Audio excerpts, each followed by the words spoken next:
Oh, hello, great readers. I'm Bo Chen. I'm Nimikung. I'm Ven Chan. In this class, I'll read to all of you a part of A Tale of Two Cities, Book the Third, Golden Thread. Yes. L. A Tale of Two Cities, Book the Third, Golden Thread. Charles Dickens. Chap. 12 Darkness, Sec 1. Sidney Carton paused in the street, not quite decided where to go. Attelson's banking house at 9, he said, with a musing face.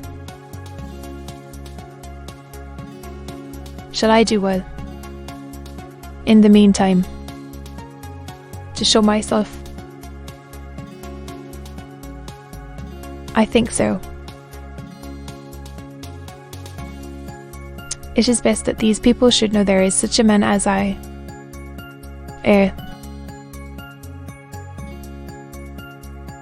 It is a sound precaution, and may be a necessary preparation. But Car.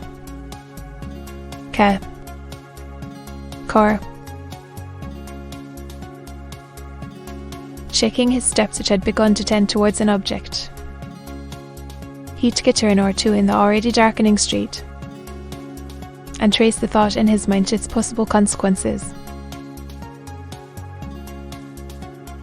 His first impression was confirmed. It is best, he said, finally resolved, that these people should know there is such a man as I here.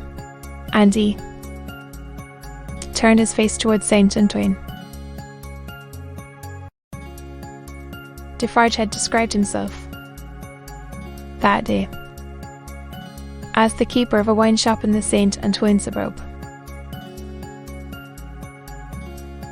It was not difficult for one who knew the city well to find his house without asking any question.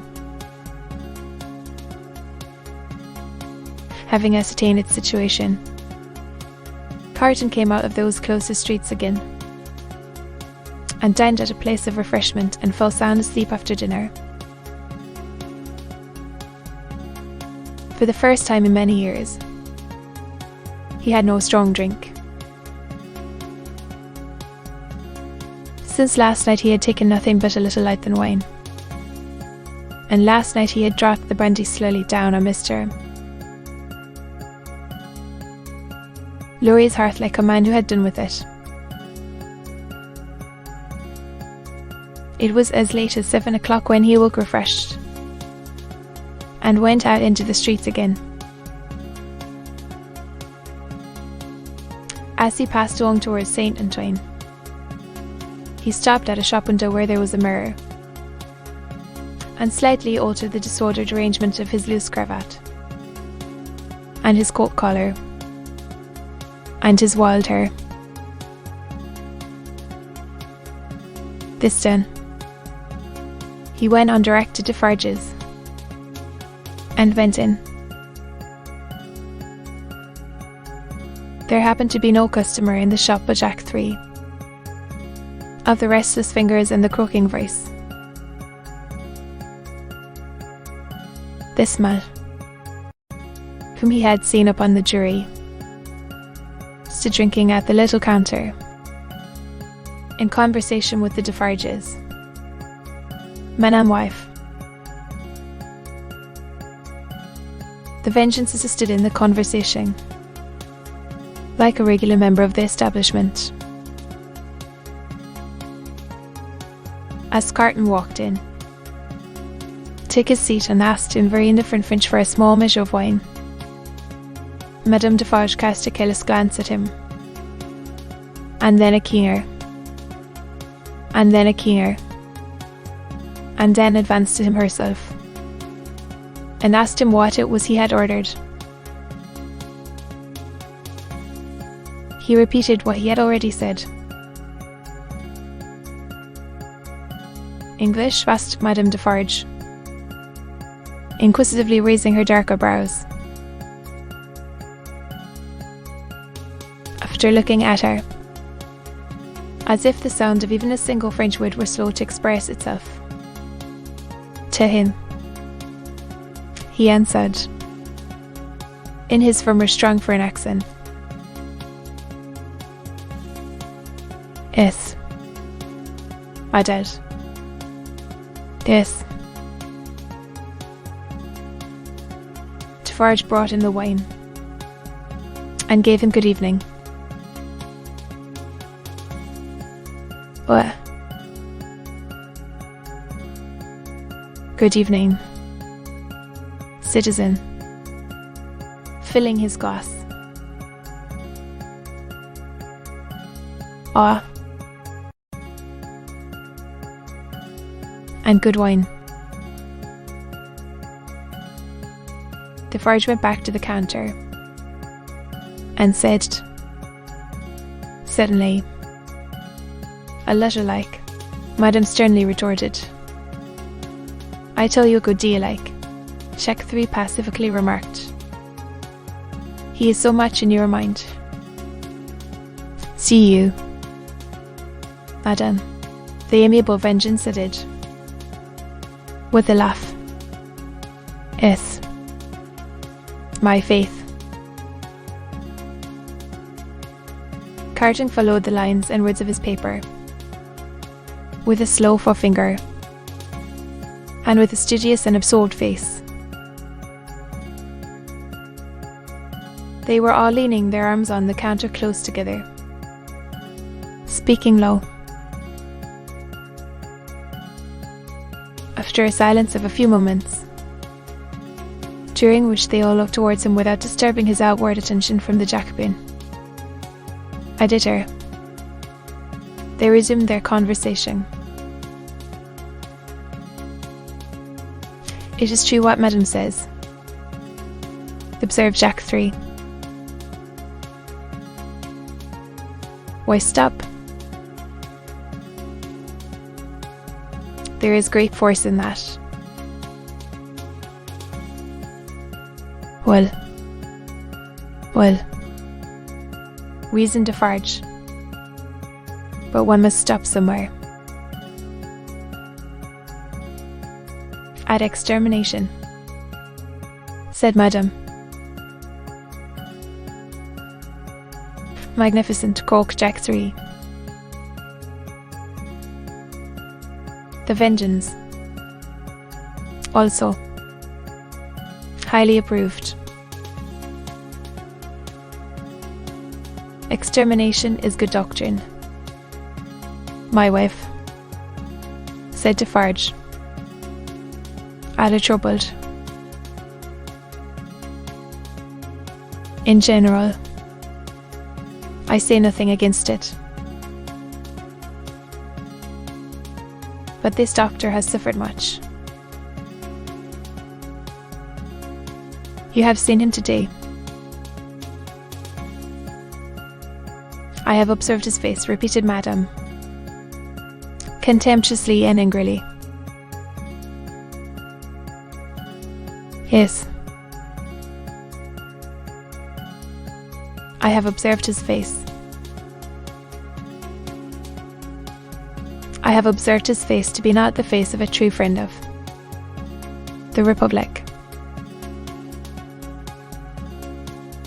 I have observed his daughter, repeated Madame. Yes, I have observed his daughter more times than one. I have observed her today, and I have observed her other days. I have observed her in the court, and I have observed her in the street by the prison. Let me but lift my finger. She seemed to read that the listener's eyes were always on his paper, and to let it fall with a rattle on the ledge before her, as if the axe had dropped. The sight eyes Mrs. Superb, croaked the German. She is an angel, said the Vengeance, and embraced her. No, protested Defarge. Not if to lift this glass would do it. But I would leave the matter there. See you then. Ah, said Madame Defarge. Philly. And see you, too, my little Vengeance. See you both. The same. For other crimes as tyrants and oppressors, I have this race a long time on my register. Doomed to destruction and extermination. It is so. Ascend Defarge, without being asked. In the beginning of the great days, when the Bastille falls, he finds this paper of today, and he brings it home. And in the middle of the night, when this place is clear and shut, we read it, here on this spot, by the light of this lamp. It is so. Ascend Defarge. That night, I tell him, when the paper is read through, and the lamp is burnt out, and the day is gleaming in above those shutters and between those iron bars, that I have now a secret to communicate. It is so. Ascend Defarge again. I communicate to him that secret. I smite this bosom with these two hands as I smite it now.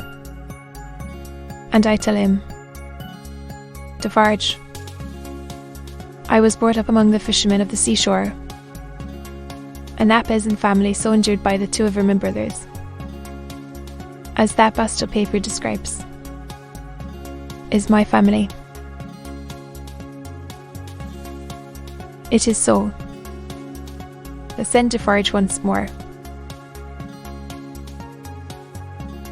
Then tell wind and fire where to stop. Return, madam. Both her has derived a horrible enjoyment from the deadly nature of her wratheth listener.